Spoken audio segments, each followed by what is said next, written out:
Hello friends, MPPSC mains classes में आप सभी का स्वागत है। आज हम फिर से साइंस का नया टॉपिक लेकर आए हैं जिसमें हम गति और बल को कवर कर रहे हैं, जिसमें हम गति से संबंधित नियमों को देखेंगे जो इम्पोर्टेंट है आपके किसमें आपके एमपीपीएससी मेंस एवं इससे संबंधित जो भी एग्ज़ाम्स है जिसमें आपकी साइंस आती है और गति और बल आपका जो भी टॉपिक है। इसी के साथ चैनल को लाइक करें, सब्सक्राइब करें और आपका शेयर करें चैनल को, ठीक है। चलो इसी के साथ हम स्टार्ट करते हैं गति को। गति में हम सबसे पहले देखते हैं कि गति के लिए क्या इंपॉर्टेंट है। तो गति से संबंधित सारे रूल्स को हम कवर करेंगे। अगर ये रूल हमारा कंप्लीट हो जाते हैं तो हमारे क्या होंगे, गति से सारे कॉन्सेप्ट आपके क्लियर हो जाएंगे। चलो हम गति से संबंधित पहली रूल्स देख रहे हैं, वो है आपका कि आपका सरल रेखी गति क्या होती है, ठीक है। तो सिंपल सा सरल रेखी मतलब एक रेखा में गति, ठीक है। तो एक सीधी रेखा में जो गति होती है उसको हम कहते हैं सरल रेखी गति। जैसे रोड पर कार की गति, ठीक है, ये कैसी गति है, आपकी सरल रेखी गति है, ठीक है। अगली बात करते हैं हम किसकी, सदिश राशि की। अगर हम सदिश राशि की बात करें तो सदिश राशि अदिश राशि को हमने मापन में कंप्लीट कर लिए थे, आप वो वीडियो भी देख सकते हैं, है ना। यहाँ भी देख लेते हैं हम कि सदिश राशि क्या होती है और अदिश राशि क्या होती है, ठीक है। तो यहाँ पे दो चीज़ समझें, एक तो आपकी है क्या, दिशा, और दूसरी चीज़ है आपकी क्या, परिमाण, ठीक है। तो परिमाण क्या होती है और दिशा क्या होती है। अगर हम बात कर रहे हैं किसकी, मान लो मैंने बोला कि 10 किलोमीटर हम किसकी बात कर रहे हैं, पूर्व की ओर बात कर रहे हैं, है ना। 10 किलोमीटर गए हम किसकी ओर, पूर्व की ओर। तो पूर्व क्या हो गया आपका, दिशा, और परिमाण क्या हो गया आपका, जो 10 किलोमीटर है, ठीक है। 10 किलोमीटर की जो दूरी है जो बता रहा है आपका, ये परिमाण हो जाएगा, ठीक है। तो सदिश राशि में आपको ध्यान रखना है कि दोनों होंगे, कौन कौन, आपका एक तो दिशा भी होगा और दूसरा कौन होगा, आपका परिमाण होगा, ठीक है। लेकिन जो अदिश राशि इसमें सिर्फ क्या होगी, आपकी परिमाण होगी, ठीक है। मतलब इसमें हमको दिशा की जरूरत नहीं। जैसे किलोग्राम ले लिया हमने, अब किलोग्राम में क्या हो रहा है, ये द्रव्यमान का मात्रक है, ठीक है। अब इसमें क्या हो रहा है, 10 किलोग्राम, तो इसमें हमको दिशा थोड़ी बताना पड़ रहा है, ठीक है। तो इस प्रकार की राशियाँ क्या होंगी आपकी, अदिश राशि। तो हम देख लेते हैं कौन कौन सी आपकी सदिश राशि है और कौन कौन सी आपकी अदिश राशि है। तो हम सदिश राशि की बात करें तो विस्थापन, वेग, त्वरण, संवेग, बल, ये सारी क्या है आपकी सदिश राशि। मतलब इनमें क्या होगी, दिशा और परिमाण दोनों होंगे। अदिश राशि की बात करें तो हम कौन कौन सी होंगी, लंबाई, चाल, है ना, घनत्व और आपका द्रव्यमान, ठीक है। ये सब क्या है आपकी अदिश राशियाँ। चलो हम अगले कॉन्सेप्ट की बात करते हैं आगे, है ना। आगे हम देखते हैं, अगर हम यहीं पे देख लें तो एक समान, है ना, यहाँ पे एक चीज़ और देख लेते हैं हम, क्या एक समान गति क्या है, ठीक है। तो एक समान गति की बात करें तो देखो हम तीन बिंदु लेते हैं, एक ए ले लिया मैंने, दूसरा बी और तीसरा सी ले लिया, ठीक है।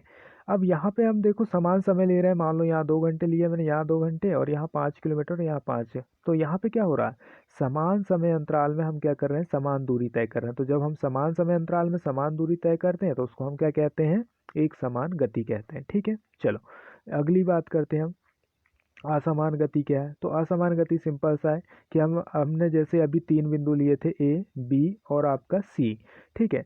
अब क्या हो रहा है, यहाँ पे समान समय अंतराल ले लेते हैं हम फिर से, 2 घंटे 2 घंटे, लेकिन यहाँ पे हम 5 किलोमीटर और यहाँ पे हमने 6 किलोमीटर तय करें। तो जब ये क्या हो जाएगी, दूरी असमान हो जाएगी आपकी, तो ये गति क्या कहलाएगी आपकी, समान समय अंतराल में असमान गति क्या कहलाती है आपकी, असमान गति कहलाएगी। सिंपल सा है, ठीक है। चलो अगली बात करते हैं हम इसी में कि दूरी और विस्थापन क्या है, ठीक है। तो दूरी और विस्थापन को हम यहाँ पे समझ लेते हैं क्या होती है। तो हम सिंपल सा एक हमने ये सर्कल लिए, ठीक है, और ये हमने कोई पॉइंट बना दिए ए, ठीक है, और यहाँ पे हमने बना दिए कोई पॉइंट बी, ठीक है। अगर कोई वस्तु मतलब यहाँ पे कोई भी चलना प्रारंभ करता है, इस बी बिंदु पर आता है और बी बिंदु से चलकर कहाँ चला जाता है आपका ए बिंदु में, और कुल दूरी मान लो वो कितना 50 मीटर तय करता है, ठीक है। जब ये 50 मीटर की दूरी तय करके इस बिंदु से इस बिंदु पर आ जाता है, इसी पॉइंट ए पर आ जाता है, ठीक है, तो इसको कहते हैं हम दूरी। मतलब कुल चली गई दूरी या कुल तय की गई पथ की लंबाई को क्या कहते हैं, हम दूरी कहते हैं, 50 मीटर है। लेकिन विस्थापन क्या है, विस्थापन इसी का विपरीत है। विपरीत नहीं कहेंगे हम, सिर्फ ये कहेंगे कि भाई दो बिंदुओं के बीच की दूरी होना चाहिए। मतलब क्या होना चाहिए, अगर कोई वस्तु यहाँ से चलकर सिर्फ यहीं पे आ जाती है, ए पॉइंट पर आ जाती है, तो ये क्या हो जाएगा, शून्य हो जाएगा उसका विस्थापन, क्योंकि भाई वस्तु तो कहीं गई नहीं, वो तो सिर्फ दूरी तय करके अपने स्थान पर आ गई है। इसका मतलब क्या है, उसका दूसरे पॉइंट पर जाकर विस्थापित होना जरूरी है, ठीक है। तो मतलब ए पॉइंट से जाकर बी पॉइंट पर अगर कोई वस्तु रुकती है तो उसको हम क्या कहेंगे, विस्थापन कहेंगे। चलो हम यहीं पे देख लेते हैं अगर हम बात करें दूरी, तो दूरी का ऐसा ही मात्रक क्या होता है, मीटर, ठीक है। और यहाँ पे अगर हम विस्थापन की बात करें तो यहाँ विस्थापन का भी मात्रक क्या होता है, आपका मीटर होता है, ठीक है। लेकिन जो विस्थापन होता है वो क्या होता है, दो बिंदुओं के बीच की दूरी, और जो तय की गई पथ की लंबाई वो क्या है, आपकी दूरी होती है, ठीक है। चलो ये क्लियर रखना है आपको। चलो आगे देखते हैं हम। अगला कॉन्सेप्ट क्या है आपका, चाल। अगला कॉन्सेप्ट आपका चाल क्या है, तो देखो वस्तु द्वारा इकाई समय में, ठीक है, तय की गई जो दूरी होती है उसको हम क्या कहते हैं, चाल कहते हैं। कि भाई इकाई समय में कितने स्पीड से वो चल रही है, ठीक है। जैसे कि हमको चाल निकालना है, तो चाल निकालना तो सिंपल सा, हम कहेंगे कि भाई 40 किलोमीटर की दूरी है, ठीक है। और आप मान लो कि 5 घंटे में तय करते हैं, ठीक है। तो अगर हम 5 से इसको काटे तो 15 40, तो 8 किलोमीटर प्रति घंटा क्या हो जाएगी, इसकी चाल हो जाएगी। तो ये क्या है, आपकी चाल है, ठीक है। चलो, चाल की अगर हम बात कर लें तो चाल का जो मात्रक होता है, ठीक है, वो होता है मीटर प्रति सेकंड, ठीक है। क्योंकि दूरी का मात्रक क्या होता है, मीटर, और समय का मात्रक सेकंड, तो क्या हो जाएगा, मीटर प्रति सेकंड। यहीं पे हम देख लेते हैं, अगर हम एक समान चाल की बात करें, हमने अभी एक समान गति की बात की थी, तो वैसे क्या होगा, एक समान चाल होगा। मतलब क्या होगा, समान समय अंतराल में समान चाल क्या होगा आपका, एक समान चाल होगा। और असमान चाल क्या होगा, समान समय अंतराल में क्या होगा, असमान चाल। मतलब कहीं से हम क्या करेंगे, 40 किलोमीटर की स्पीड से चलेंगे और कहीं पे कितना, 50 किलोमीटर की स्पीड से चलेंगे, तो ये क्या हो गई, असमान हो गई। और हम मान लो कहीं बिंदु पर जा रहे हैं, जैसे कि हम क्या कर रहे हैं, एक स्थान से दूसरे स्थान पर जा रहे हैं भाई। अगर हम ए से चलना प्रारंभ करें बी तक, और बी से चलना प्रारंभ करें हम सी तक, तो बी तक गए हम कितना, 40 से। और हम अगर हम बी से सी तक गए हम कितना, 50 से। तो ये क्या हो गई, हमारी समान समय में क्या हो गई, असमान चाल हो गई, ठीक है। तो क्या हो जाएगा, ये असमान चाल हो जाएगी। लेकिन अगर यही 40 हो जाए तो क्या हो जाएगी, ये समान चाल हो जाएगी। चलो आगे देखते हैं हम, और क्या है, औसत दूरी की बात कर लेते हैं हम। तो औसत दूरी आपको पता है, कुल, है ना, तय की गई लंबाई या कुल तय की गई दूरी बटे क्या हो जाएगा, कुल मात्रा में लगा समय, क्या कहलाता है, औसत चाल कहलाता है। चलो ये औसत चाल देखो आपका मैथ्स में भी आपका काम आएगा, ठीक है, और ये साइंस में भी, ठीक है। यहीं पे हम एक चीज़ और देख लेते हैं, वेग। वेग क्या है, ठीक है। चलो, तो एकांक समय में किसी वस्तु के वस्तु में जो विस्थापन होता है उसे क्या कहते हैं, हम वेग कहते हैं, ठीक है। एकांक समय में मतलब कि भाई इकाई समय में ये कितनी दूरी तय कर रही, ठीक है। अगर हम वेग के अगर मात्रक की बात कर लें, ठीक है, कि वेग का मात्रक क्या होता है, ठीक है। तो वेग का ऐसा ही मात्रक जो होता है, ठीक है, वो होता है विस्थापन बटे समय, मतलब मीटर प्रति सेकंड होता है, ठीक है। इसका मात्रक क्या हो जाएगा, मीटर प्रति सेकंड, ठीक है। चलो, ये व्युत्पन्न मात्रक है, ध्यान रखना, हमको ये सब पढ़ चुके हैं हम, है ना, मापन में। चलो देखो यहाँ पे एक नोट है सिंपल सा, कि क्या होता है, देखो अगर चाल और वेग का परिमाण उस समय बराबर होता है जब क्या हो रही, वस्तु सरल रेखा में गति करती है। देखो वस्तु अगर सरल रेखा में गति कर रही तो इसका मतलब क्या होगा, वेग और चाल क्या होंगे, उसके समान होंगे, ठीक है। चलो आगे देखते हैं हम, आगे और क्या है। तो हम यहाँ पे देख लेते हैं कि देखो अगला हम बात कर रहे हैं बल की, है ना। बल क्या होता है, तो बल देखो सिंपल सा है, किसी वस्तु की स्थिति में परिवर्तन के लिए किए गए प्रयास को हम क्या कहते हैं, बल कहते हैं। बल कैसी राशि है, तो सदिश राशि है, और इसका ऐसा ही मात्रक क्या होता है, किलोग्राम मीटर प्रति सेकंड इनवर्स, या फिर स्क्वायर, या फिर इसी को कहेंगे हम क्या, न्यूटन, है ना। तो न्यूटन क्या हो जाएगा, यहाँ पे इसका मात्रक हो जाएगा बल का, ठीक है। ये बार बार प्रीलिम्स में पूछा जाता है, ठीक है। चलो जड़त्व की बात करते हैं, बहुत ही इंपॉर्टेंट है। देखो, विराम या गति की जो अवस्था होती है उसमें परिवर्तन का विरोध करता है, ठीक है। विरोध करने की जो प्रवृत्ति होती है उसको हम जड़त्व कहते हैं, ठीक है। कोई भी वस्तु है भाई, अगर वो उसका वजनदार, जैसे कि हम मान लेते हैं दो, हमने क्या ले लिए यहाँ पे, वजनदार पत्थर ले लिए, ठीक है। एक पत्थर ये है और एक हल्का है। तो जो ज़्यादा वजनदार होगा उसके लिए हमको ज़्यादा ताकत लगानी पड़ेगी, मतलब वो क्या कर रहा है, अपने अवस्था परिवर्तन के लिए अधिक बल की आवश्यकता हो रही है उसको। और एक छोटा है तो वो हल्का है तो उसको कम बल की आवश्यकता हो रही है, मतलब क्या कर रहा है, ये अपनी अवस्था परिवर्तन का विरोध करता है। तो जड़ तो एक प्रकार से क्या है, बल है, एक प्रकार से क्या है, उसका भार है या द्रव्यमान है, जो पदार्थ के किस पे, द्रव्यमान पर निर्भर करता है। जिसका द्रव्यमान ज़्यादा होगा उसका जड़त्व ज़्यादा होगा, और जिसका द्रव्यमान कम होगा उसका जड़त्व क्या होगा, कम होगा। चलो, जड़त्व के कारण ही देखो क्या होता है, गति विषयक जो नियम है, ठीक है, वो नियम किसने, सबसे पहले देखो जो गति विषयक नियम, हम न्यूटन के नियम पढ़ते हैं, लेकिन सबसे पहले देने का जो जड़त्व को समझाया था वो किसने समझाया था, गैलीलियो ने। गैलीलियो ने क्या करा था कि एक पत्थर को लिया, ठीक है, और उसको उन्होंने क्या करा, पीछे से बल लगाया और उसको क्या करा, ऊपर की ओर चढ़ाया, ठीक है। मतलब क्या कर रहा है ये, है ना, एक प्रकार से कहेंगे हम कि विपरीत दिशा में बल लगा रहा है ये, ठीक है। तो गैलीलियो ने क्या करा, जब विपरीत दिशा में बल लगाया तो उन्होंने कहा कि भाई देखो वस्तु का तो वैसे ही क्या है, द्रव्यमान ज़्यादा है और हम इस पे बल लगा रहे हैं, तो जब वस्तु का हम क्या कर रहे हैं ऊपर की ओर ढकेलेंगे तो इस पे क्या लगेगा, ज़्यादा बल लगेगा, ठीक है। फिर इन्होंने एक उल्टा प्रयोग किया कि भाई चलो अब ऊपर से वस्तु को हम नीचे की ओर ढकेलते हैं, क्या होता है। तो जब इन्होंने देखा कि हम वस्तु को जब ऊपर से नीचे की ओर ढकेल रहे हैं तो हमको कम बल लगाना पड़ रहा है, मतलब क्या हो रहा है, जड़त्व का मान क्या हो रहा है यहाँ पे, कम हो रहा है, ठीक है। और एक साधारण मतलब दिशा में, एक सीधे समतल दिशा में जब इन्होंने वस्तु को धकेला तो यहाँ पे एक समान बल की आवश्यकता हुई, मतलब क्या हो रहा है यहाँ पे एक समान भार लग रहा है, मतलब इसका जड़त्व तो क्या हो रहा है, समान स्थिर हो जा रहा है, ठीक है। तो इस प्रकार से क्या हुआ कि गैलीलियो ने सबसे पहले गति के नियम को परिभाषित करने की कोशिश की, ठीक है। चलो आगे देखते हैं हम, और पहली बात करते हैं हम गति के नियम, ठीक है, न्यूटन के गति के नियम की बात करते हैं। तो देखो न्यूटन के जो गति के नियम है, ये इसके 3 नियम दिए हैं, किसने, न्यूटन ने, ठीक है। पहला नियम जो दिया गया है, ठीक है, वो क्या बताता है, बल की परिभाषा बताता है। पहला नियम क्या बताता है आपका, बल की परिभाषा बताता है। दूसरा नियम जो बताता है कि कितना बल लगा, ठीक है। और तीसरा नियम जो बताता है, मतलब क्या बताता है, ये परिमाण बताता है, बल का क्या बताता है, ये परिमाण बताता है दूसरा नियम, ठीक है। और तीसरा नियम क्या बताएगा आपका, दिशा, कि किस दिशा में बल लग रही है, ठीक है, और कितनी बल लग रही है, ठीक है। चलो हम देखते हैं ये तीनों चीज़ों को कैसे ये न्यूटन के नियम परिभाषित करते हैं, ठीक है। चलो हम पहली बात करते हैं न्यूटन के पहले नियम की। तो देखो पहला नियम आप सभी लोगों ने पढ़ चुके होंगे, लेकिन ये क्या बताता, तो ध्यान रखना आपको, बल की परिभाषा बताता पहला नियम, और किस पे आधारित है, जड़त्व पर आधारित है। चलो तो देखो यहाँ पे अगर हम सिंपल सी परिभाषा की बात करें तो परिभाषा में न्यूटन जी क्या कहते हैं, न्यूटन जी कहते हैं कि यदि कोई वस्तु है ना गतिशील अवस्था में है तो वह गतिशील ही रहेगी, और यदि वह स्थिर अवस्था में तो वह कैसी रहेगी, स्थिर ही रहेगी, जब तक कि हम उस पर को क्या ना लगाएं, बाह्य बल ना लगाएं। तो मतलब क्या कर रहा है, उसकी अवस्था में, वो उस वस्तु की अवस्था में परिवर्तन करने के लिए हमको क्या लगाना पड़ रहा है, बल लगाना पड़ रहा है, ठीक है। तो ये किसको दर्शाती है, बल की परिभाषा को दर्शाती है। सिंपल सा देखो, बल की परिभाषा क्या पढ़े हमने, कि बल सिंपल सा है कि किसी वस्तु की स्थिति में परिवर्तन की दर को क्या कहते हैं, हम बल कहते हैं, ठीक है। यह स्थिति परिवर्तन है ना। तो यहाँ पे भी क्या हो रहा है, कोई वस्तु गतिशील है तो गतिशील है, और स्थिर है तो स्थिर है, तो उसमें परिवर्तन कब आ रहा है, जब हम उस पर बल लगा रहे हैं, ठीक है। तो ये किसकी परिभाषा को स्पष्ट करता है, बल की परिभाषा को। चलो दैनिक जीवन में हम महत्व, उससे पहले हम जड़त्व की बात कर लेते हैं, जड़त्व क्या होता है। जड़त्व वैसे हम देख चुके हैं, ठीक है, अभी मैंने बताया था जड़त्व क्या होता है, कि कोई भी वस्तु है जो अपनी अवस्था परिवर्तन का विरोध लगी करेगी, ठीक है, जिस वस्तु का द्रव्यमान ज़्यादा होगा उस पर बल ज़्यादा लगाना पड़ेगा, ठीक है, मतलब वो क्या कर रही है, अपनी अवस्था परिवर्तन का ज़्यादा विरोध कर रही, ठीक है।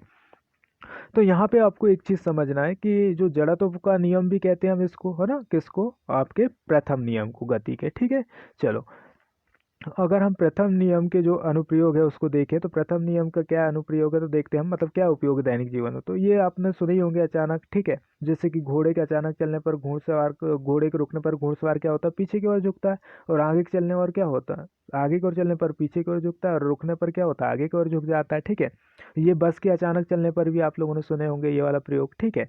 दूसरा ये वाला प्रयोग बहुत अच्छा है, देखो कि फलों की टहनी है ना हिलाने पर क्या होता है, फलों का गिरना, ठीक है। फल कैसे गिरते हैं, देखो अगर मान लो यहाँ पे फल लगे हुए हैं, हम टहनी को हिला रहे हैं, ठीक है, तो क्या करेंगे, फल में क्या है, द्रव्यमान है, टहनी में तो नहीं है। तो फल में द्रव्यमान होने के कारण क्या करेंगे, फल अपना अवस्था परिवर्तन का विरोध करेंगे, और इसलिए वो क्या हो जाएंगे, टूट कर नीचे गिर जाएंगे, ठीक है। इसी प्रकार आपका अगला अनुप्रयोग है कि कंबल को है ना झटकने पर क्या होते हैं, धूल के कण नीचे गिर जाते हैं, ठीक है। कोई भी एथलीट क्या करता है, लंबी कूद से पूर्व क्या करता है, कुछ दूर दौड़ कर आता है, क्यों, क्योंकि भाई उसका शरीर क्या हो जाए, उसी अवस्था में क्या हो जाए, गतिशील हो जाए, और इस कारण क्या करे, वो लंबी जंप लगा पाए, ठीक है। एक ये वाला क्वेश्चन भी पूछा जा चुका है कि देखो एक ट्रेन चल रही है, सिंपल सा है ना, कि एक ट्रेन चल रही है, और ट्रेन में क्या कर रहे हो, आप बैठे हो और आप क्या कर रहे हो, बॉल को ऊपर उछाल रहे हो, ठीक है। और बॉल ऊपर उछाल रहे हो तो वो कहाँ गिरेगी, अगर मान लो बॉल पीछे गिरती है, तो पीछे गिर रही है, इसका मतलब क्या कर रही है, ट्रेन अपनी गति को कम कर रही है, ठीक है। और बॉल अगर आगे गिरती है तो इसका मतलब क्या कर रही है, ट्रेन अपनी गति को बढ़ा रही। और अब अगर बॉल आपके हाथ में गिर रही तो मतलब क्या कर रही है, वो एक समान चाल से चल रही है, ठीक है। तो ये क्वेश्चन भी आपको ध्यान रखना है कि एक समान चाल से ट्रेन कब चलेगी, अगर बॉल पीछे गिरेगी तो ट्रेन अपनी गति को कम कर रही है, ज़्यादा कर रही है, आपको ध्यान रखना है। तो ये सिंपल से ध्यान रखना कि बॉल अगर आगे गिरी तो ट्रेन अपनी गति बढ़ा रही, बॉल पीछे गिरी तो ट्रेन ट्रेन अपनी गति को कम कर रही, ठीक है। चलो ये सारी थ्योरीज आप पढ़ लेना, ठीक है। हम सिर्फ यहाँ पे कॉन्सेप्ट की बात कर रहे हैं, कॉन्सेप्ट को क्लियर कर रहे हैं। चलो आगे चलते हैं हम। यहाँ पे देखो न्यूटन का जो सेकंड नियम है, द्वितीय नियम है, वो किस पे आधारित है? आपका संवेग पर आधारित है। ठीक है, तो संवेग क्या होता है? देखो संवेग एक बहुत ही प्यारा कॉन्सेप्ट है, बहुत ही अच्छा कॉन्सेप्ट है। क्यों? क्योंकि देखो बिना संवेग का आपका कोई भी कुछ नहीं कर सकता। जैसे कि संवेग बराबर क्या होता है? M into B. ठीक है, क्या होता है? M into B. एम क्या है? आपका द्रव्यमान, और बी क्या है? आपका वेग। मान लो आप यहाँ सामने खड़े हो, ठीक है, आपके सामने एक ट्रक खड़ा है, ठीक है। अब बताओ ये ट्रक आपका कुछ कर पाएगा कि नहीं? क्यों? क्योंकि इसके पास द्रव्यमान तो है, द्रव्यमान है मतलब ट्रक क्या है? वजनदार है, लेकिन उसके पास वेग नहीं है। तो वेग नहीं है तो हम क्या करेंगे? इस पे बल लगाएंगे और क्या आ जाएगा? इस पे वेग आ जाएगा। जब बल आएगा तभी ये आपका कुछ कर पाएगा। दूसरी चीज हम देखते हैं इसी का उल्टा। इसी का उल्टा क्या देखते हैं हम? कि आपको एक रुई की बॉल दे दी है हमने, क्या दे दी है? कि एक रुई की बॉल लो भाई और सामने वाले को मारो, ठीक है। तो रुई की बॉल से हम जैसे ही मारेंगे तो रुई की बॉल में क्या आ गई? वेग आ गई, ठीक है। लेकिन वेग तो आ गई, लेकिन आपको लगी क्या? वो नहीं लगी। क्यों? क्योंकि उसमें द्रव्यमान नहीं था। तो ये दोनों चीज बहुत इंपॉर्टेंट है। क्या होना चाहिए आपके पास? द्रव्यमान भी होना चाहिए और वेग भी होना चाहिए, तब क्या होती है? वस्तु गतिशील हो जाती है। ठीक है, चलो। तो संवेग क्या है? सिंपल सा देखो, संवेग जो होता है वो क्या होता है? किसी वस्तु के क्या होता है आपका, है ना, गतिमान वस्तु के द्रव्यमान और वेग के गुणनफल को क्या कहते हैं? हम संवेग कहते हैं। ठीक है, संवेग कैसी राशि? सदिश राशि है, और इसका जो ऐसा ही मात्रक है वो क्या होता है? किलोग्राम मीटर प्रति सेकंड होता है। ठीक है, चलो। तो जो दूसरा नियम है आपका न्यूटन का, वो किस पे आधारित है? आपका संवेग पर। पहला किस पे? जड़त्व पर। ध्यान रखना आपको। चलो हम पहले नियम नियम की बात करते हैं। ठीक है, तो पहला नियम क्या कहता है? कि किसी वस्तु के संवेग परिवर्तन की दर उस पर आरोपित बल के क्या होती है? समानुपाती होती है। ठीक है, यहाँ पे ध्यान रखना, अगर आप बल लगाओगे तो संवेग में क्या होगा? परिवर्तन होगा। ठीक है, चलो। तो F बराबर क्या होता है? F बल हो गया, और M इंटू ए क्या हो गया? ए क्या है आपका? त्वरण। त्वरण मतलब क्या होता है? वेग में परिवर्तन की दर। ठीक है, तो यहाँ द्रव्यमान में क्या होगा? परिवर्तन होगा। तो F बराबर आपको माँ, ध्यान रखना, F बराबर माँ। ठीक है, चलो। तो F बराबर ध्यान रखना आपको माँ। ठीक है, F बराबर क्या ध्यान रखना? माँ। और माँ क्या है? तो M क्या हो गया? द्रव्यमान, और ये क्या हो गया? त्वरण। चलो आगे इस कॉन्सेप्ट को हम क्लियर करते हैं, ध्यान से देखना।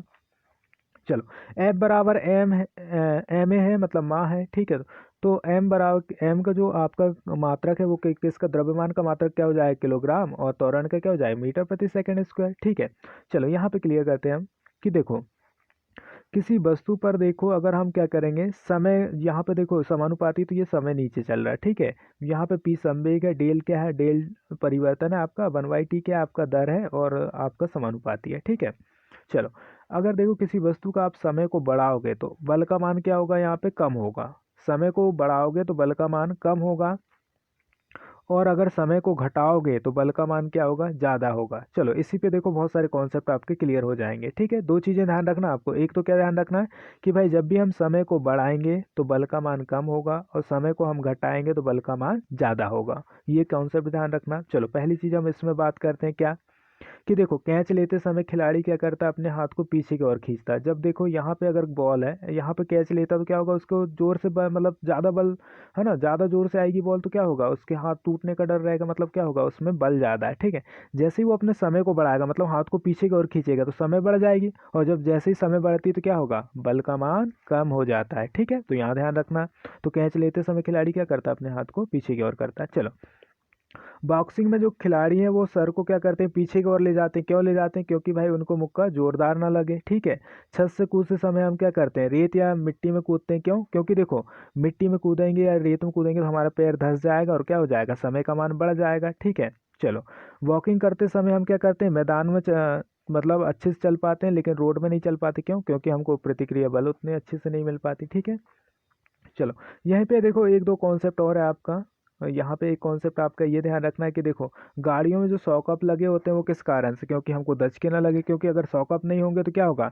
जो नीचे का बल है वो क्या होगा? हमारे तेजी से हमारे पास आएगा। क्यों? क्योंकि वहां से समय का मान नहीं बढ़ेगा। ठीक है, क्योंकि समय जैसे ही बढ़ेगा तो बल कैसा हो जाएगा? कम हो जाएगा। ठीक है, साइकिल की सीट में क्या लगाए जाते हैं? सॉकअप लगाए जाते हैं। क्यों लगाए जाते हैं? क्योंकि भाई समय का मान बढ़ जाए और हमको दचके देरी से लगे। ठीक है, तो जिससे क्या होगी? हमको कम दचका पहुंच पाएगा हमारे तक, है ना। आपने देखे होंगे कि ट्रैक्टर में बैठकर जाते हैं तो उसमें ज़्यादा झटका लगता है, लेकिन बस में कम लगता है। क्यों? क्योंकि देखो वहाँ पे जो सॉकअप होते हैं वो लचीले हैं ना, और यहाँ पे क्या होते हैं? सॉकअप आपके कठोर होते हैं। मतलब क्या होता है? बल का मान हमको सीधे प्रतीत होता है। ठीक है, चलो। झटके से मारने पर ईंट टूट जाती है। क्यों टूट जाती है भाई? क्योंकि देखो झटके से हम मारेंगे तो क्या हो जाएगा? समय का मान कम हो जाएगा, और जब समय का मान कम होगा तो क्या हो जाएगा? बल का मान ज़्यादा हो जाएगा। चलो अगला देखते हैं हम। यहाँ पे एक चीज़ ये कॉन्सेप्ट समझ लेते हैं थोड़ा सा। आवेग यहाँ पे नहीं दिख रहा होगा, यहाँ पे मैं इसको थोड़ा सा क्लियर कर देता हूँ कि आवेग क्या है। ठीक है, तो देखो आवेग सिंपल सा है आपका। आवेग क्या होता है तो यहाँ पे समझ लेते हैं हम। आवेग देखो क्या है कि किसी वस्तु में देखो बल और बल गुणित जो होता है समय अंतराल। ठीक है, बल गुणित जो समय में जो अंतर आ रहा है, ठीक है, जो समय अंतराल आ रहा है, ठीक है, वो समय अंतराल ही क्या कहलाता है आपका बल गुणित, और बल गुणित जो समय में अंतराल आ रहा है, ठीक है, वही क्या कहलाता है आपका आवेग कहलाता है। मतलब क्या कर रहे हैं हम, उसके वेग को कम कर रहे हैं। ठीक है, चलो, जो आवेग है वो कैसी राशि, इसका क्या, अगर हम मात्रक की बात करें तो न्यूटन प्रति सेकंड होता है, ये सॉरी न्यूटन गुणित न्यूटन सेकंड कहेंगे हम इसको, है ना, या फिर इसको हम किलोग्राम मीटर प्रति सेकंड इनवर्स भी कह सकते हैं। ठीक है, तो यहाँ पे ध्यान रखना आवेग क्या होता है, तो बल गुणित समय अंतराल को हम क्या कहते हैं, आवेग कहते हैं। आवेग पर हम तीसरा नियम देखते हैं ना, क्रिया प्रतिक्रिया का नियम जो कहते हैं हम, तीसरा नियम। ठीक है, चलो न्यूटन के तीसरे नियम की बात करें तो इसको हम क्या कहते हैं, प्रत्येक क्रिया के बराबर क्या होती है, विपरीत प्रतिक्रिया होती है। जैसे कि देखो हम अगर एक टेबल लेंगे, टेबल के ऊपर हम क्या कर देते हैं, सिंपल सिंपल सा हम क्या कर देते हैं, ईंट जमा देते हैं। अब देखो ईंट टेबल पर जितना बल लगाएगा उतना बल क्या करेगी, टेबल भी ईंट पर लगाएगी। ठीक है, अगर यहाँ पे हम कोई अगर भारी वस्तु को रख देते हैं जिसका द्रव्यमान क्या होगा, टेबल पर ज़्यादा लगेगा। ठीक है, और टेबल क्या करेगी, उस पर उतना ही बल लगाएगी, लेकिन जैसे ही इसका टेबल का बल का मान कम हो जाएगा तो ये टूट जाएगी। ठीक है, तो इस प्रकार क्या होता है, क्रिया के विपरीत प्रतिक्रिया बल लगता है। ठीक है, अब यहाँ पे देख लेते हैं हम कि क्या हो रहा है।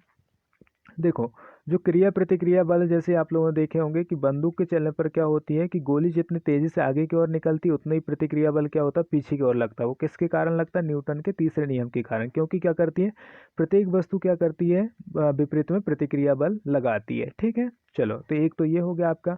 जो अंतरिक्ष में क्या होता है, जो रॉकेट जाता है, ठीक है, तो रॉकेट का जो धुआं होता है वो क्या करता है, पीछे की ओर बल लगाता है, उतना ही क्या होता है, आगे की ओर क्या करती है, रॉकेट तेजी से भागती। क्यों, क्योंकि उस पर प्रतिक्रिया बल लगता है।